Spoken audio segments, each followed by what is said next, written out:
సంక్షేమ పథకాలపై ఎక్కువగా ఆధారపడకూడదని, స్వయం శక్తితో అభివృద్ధి చెందేందుకు ప్రతి ఒక్కరూ కృషి చేయాలని కేంద్ర గ్రామీణాభివృద్ధి కమ్యూనికేషన్ శాఖల సహాయ మంత్రి డాక్టర్ పెమ్మసాని చంద్రశేఖర్ సూచించారు. గుంటూరులో 4.5 కోట్ల రూపాయలతో నిర్మించిన బాలుర వసతి గృహాన్ని రాష్ట్ర సాంఘిక సంక్షేమ శాఖ మంత్రి డోలా శ్రీ బాల వీరాంజనేయ స్వామితో కలిసి ప్రారంభించారు. ఈ సందర్భంగా వారు మాట్లాడుతూ, కేవలం పథకాల మీదనే ఆధారపడకుండా తమ పిల్లలను విద్యతో అభివృద్ధి చెందేలా తల్లిదండ్రులు కృషి చేయాలన్నారు.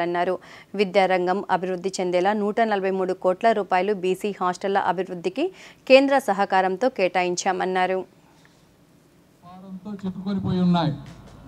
కేవలం సంక్షేమ పథకాలు ఇచ్చినంత వల్ల కొన్ని రోజులు ఆ కుటుంబాలు బాగుపడతాయే తప్పించి పిల్లలు కూడా వాటి మీద కేవలం ఆధారపడితే వాళ్ళలో ఒక ఆత్మవిశ్వాసం కలగకపోతే, ముఖ్యంగా పంచసూత్రాలు పెట్టుకున్నాం. పంచసూత్రాలంటే ఒకటి, రోడ్లు బ్రిడ్జెస్ కంప్లీట్ చేయాలి, డ్రైనేజ్ వ్యవస్థను బాగు చేయాలి, చక్కగా సెంటర్లో మంచి ప్లాంటేషన్లు చేయాలి, శానిటేషన్ 4వది, 5వది మంచినీళ్లు.